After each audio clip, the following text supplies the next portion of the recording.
Have you participated How are you? in the rise of the equity markets in the United States? Well, I think that I was relatively positive about U.S. stocks since March 2009. I haven't any short positions. I haven't been shorting any stocks since 2009. But the U.S. marches up, consumer confidence marches down, and emerging markets are performing badly relative to the U.S. The dollar is strong, indicating tightening of international liquidity. And so I don't think that the U.S. market will go up a lot from here. I rather think that there is now considerable downside risk. Marc, you have a unique perspective on continental Europe, Switzerland, Germany, and the rest of the cacophony right now. Just your thoughts on the past week and a half that we've seen. Can Europe repair its house? They can repair it, and actually Europe has now a current account surplus, which is positive. But obviously the economy is contracting. We are in recession in Europe, and this will have an impact on the corporate profits of U.S. corporations as well, because say 40% of S&P earnings come from overseas, but the bulk actually comes from Europe of those 40% and not from emerging economies. And so I think that corporate profits in the U.S. will continue to contract, as they have actually, according to S&P, contracted in the fourth quarter of 2012. If you're looking at doom and gloom, Marc, you have to obviously be owning gold. Why hasn't it held up as a safe haven? Well, you see, when you print money, the money doesn't flow evenly into the economic system.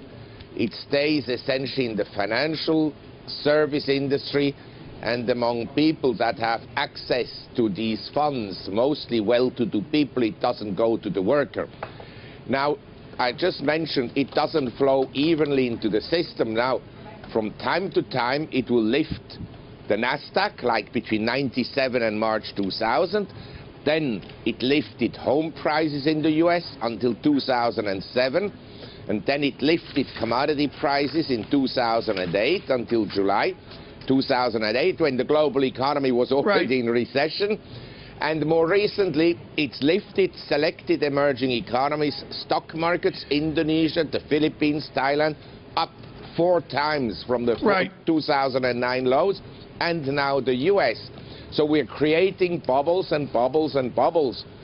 And also this bubble will come to an end. My concern is that we're going to have a systemic crisis where it's going to be very difficult to hide. Okay, Marc. Even in gold will be difficult to hide. Marc, my final question to you is simple. Within your report and the great caution that your readers look for from you, we've just seen bank accounts raided in Cyprus.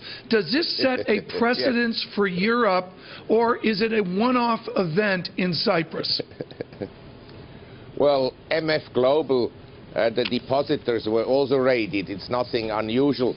And philosophically, I believe that we shouldn't have deposit insurances, blanket insurances by governments, because it would force savers to be very careful with which bank they would deposit the money.